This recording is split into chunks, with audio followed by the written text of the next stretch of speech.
आइए भक्तों, आज सुनते हैं सोमवार व्रत की कथा। तो एक बार बोलिए प्रेम से भगवान शिव की जय, माता पार्वती की जय। एक समय की बात है, किसी नगर में एक साहूकार रहता था। उसके घर में धन की कोई कमी नहीं थी, लेकिन उसकी कोई संतान नहीं थी। इस कारण वह बहुत दुखी था। पुत्र प्राप्ति के लिए वह प्रत्येक सोमवार को व्रत रखता और पूरी श्रद्धा के साथ शिव मंदिर जाकर भगवान शिव और माता पार्वती जी की पूजा करता था। उसकी भक्ति देखकर एक दिन माँ पार्वती प्रसन्न हो गई और भगवान शिव से उस साहूकार की मनोकामना पूर्ण करने का आग्रह किया। पार्वती जी की इच्छा सुनकर भगवान शिव ने कहा कि हे पार्वती, इस संसार में हर प्राणी को उसके कर्मों का फल मिलता है और जिसके भाग्य में जो हो उसे भोगना ही पड़ता है। लेकिन पार्वती जी ने साहूकार की भक्ति का मान रखने के लिए उसकी मनोकामना पूर्ण करने की इच्छा जताई। माता पार्वती के आग्रह पर शिव जी ने साहूकार को पुत्र प्राप्ति का वरदान तो दिया, लेकिन साथ ही यह भी कहा कि उसके बालक की आयु केवल 12 वर्ष होगी। माता पार्वती और भगवान शिव की बातचीत को साहूकार सुन रहा था। उसे न तो इस बात की खुशी थी और न ही दुख।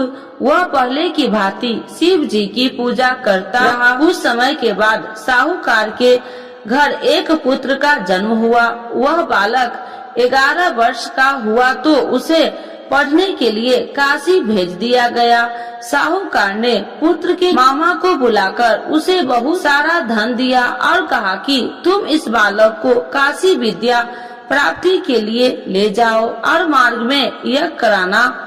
जहाँ भी यज्ञ कराओ वहाँ ब्राह्मणों को भोजन कराते और दक्षिणा देते हुए जाना। दोनों मामा भतीजा इसी तरह यज्ञ कराते और ब्राह्मणों को दान दक्षिणा देते काशी की ओर चल पड़े। रात में एक नगर पड़ा, जहाँ नगर के राजा की कन्या का विवाह था, लेकिन उस राजकुमार से उसका विवाह होने वाला था। वह एक आंख से कन्हा था। राजकुमार के पिता ने अपने पुत्र के कन्हा होने की बात को छुपाने के लिए एक चाल सोची। साहूकार के पुत्र को देखकर उसके मन में एक विचार आया। उसने सोचा क्यों न इस बालक को दुल्हा बनाकर राजकुमारी से विवाह करा दूं। विवाह के बाद इसको धन देकर विदा कर दूंगा और राजकुमारी को अपने घर जाऊंगा। लड़के को दूल्हे के वस्त्र पहनाकर राजकुमारी से विवाह कर दिया। लेकिन साहूकार का पुत्र ईमानदार था। उसे यह बात अन्याय संगत नहीं लगी। उसने अवसर पाकर राजकुमारी की चुनरी के पल्ले पर लिखा कि तुम्हारा विवाह तो मेरे साथ हुआ है, लेकिन जिस राजकुमार के संग तुम्हें भेजा जाएगा वह एक आंख से कन्हा है। मैं तो काशी पढ़ने जा रहा हूँ। जब राजकुमारी ने चुनरी पर लिखी बातें पढ़ी तो उसने अपने माता पिता को यह बात बताई। राजा ने अपनी पुत्री को विदा नहीं किया, जिससे बारात वापस चली गई। दूसरी ओर साहूकार का लड़का और उसका मामा काशी पहुँचे और वहाँ जाकर उन्होंने यज्ञ किया। जिस दिन लड़के की आयु 12 साल की हुई, उसी दिन यज्ञ रखा गया। लड़के ने अपने मामा से कहा कि मेरी तबीयत कुछ ठीक नहीं है। मामा ने कहा तू अंदर जाकर सो जाओ। शिव जी के वरदान अनुसार कुछ ही देर में उस लड़के के प्राण निकल गए। मृत भांजे को देख उसके मामा ने विलाप शुरू किया। संयोगवश उसी समय शिव जी और माता पार्वती उधर से जा रहे थे। पार्वती भगवान से कहा, स्वामी, मुझे इसके रोने के स्वर सहन नहीं हो रहा। आप इस व्यक्ति के कष्ट को अवश्य दूर करें। जब शिव जी मृत बालक के समीप गए तो वह बोले कि यह उसी साहूकार का पुत्र है जिसे मैंने 12 वर्ष की आयु का वरदान दिया था। अब इसकी आयु पूरी हो चुकी है। लेकिन मातृ भाव से विभोर माता पार्वती ने कहा कि हे महादेव, आप इस बालक को और आयु देने की कृपा करें, अन्यथा इसके वियोग से इसके माता पिता भी तड़प तड़प कर मर जाएंगे। माता पार्वती के आग्रह पर भगवान शिव ने उस लड़के को जीवित होने का वरदान दिया। शिव जी की कृपा से वह लड़का जीवित हो गया। शिक्षा समाप्त करके लड़का मामा के साथ अपने नगर की ओर चल दिया।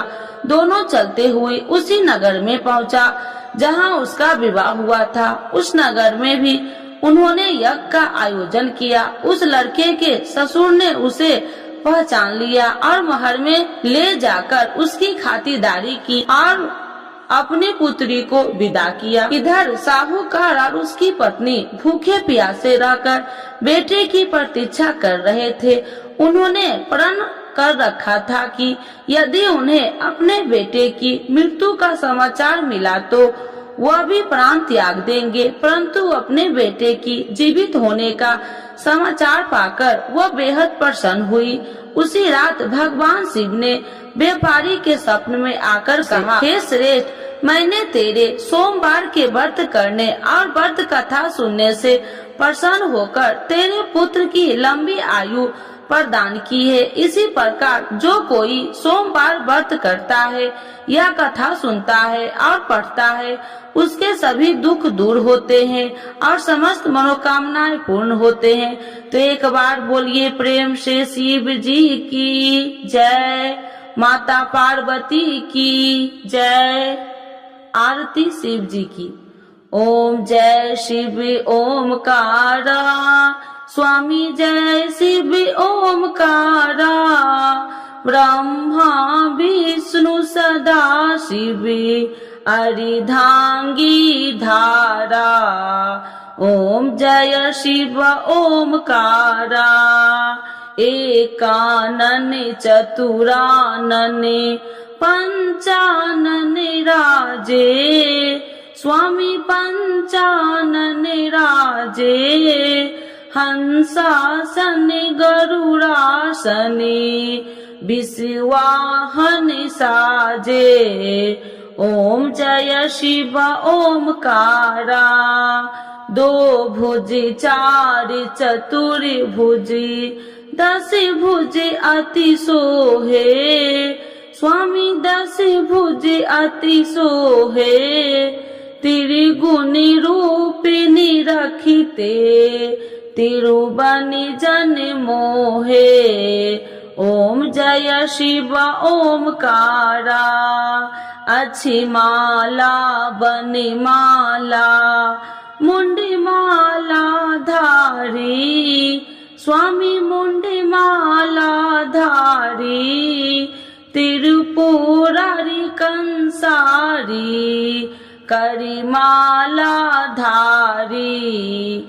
ओम जय शिव ओमकारा, श्वेतांबर पीतांबर बाघांबर अंगे, स्वामी बाघांबर अंगे, सनिकादिक गरुनादिक भूतादिक संगे। ओम जय शिव ओमकारा, करके मध्य कमंडल चक्र त्रिशूलधारी, स्वामी चक्र त्रिशूलधारी, सुखकारी दुखिहारी, जग पालनकारी। ओम जय शिव ओमकारा, ब्रह्मा विष्णु सदा शिव जानति अविवेका, स्वामी जानति अविवेका, मधु कैटभि दो मारे, सुर भयहीन करे। ओम जय शिव ओमकारा, लक्ष्मी व सावित्री पार्वती संगा, स्वामी पार्वती संगा, पार्वती अर्धंगी, शिव लहरी गंगा। ओम जय शिव ओमकारा। पार्वती सोहे पार्वती शंकर कैलासा। स्वामी शंकर कैलासा। भांग धतूर का भोजन भस्मी में बसा। ओम जय शिव ओमकारा। जटा में गंगा बहती है गले मुंडन माला। स्वामी गले मुंडन माला। शेष नाग लिपटावती ओढ़ते मृग छाला। ओम जय शिव ओमकारा। काशी में विराजे विश्वनाथी नंदी ब्रह्मचारी। स्वामी नंदी ब्रह्मचारी। नित्य उठी दर्शन पावती महिमा अति भारी। ओम जय शिव ओमकारा। त्रिगुण स्वामी जी की आरती जो कोई नर गावे।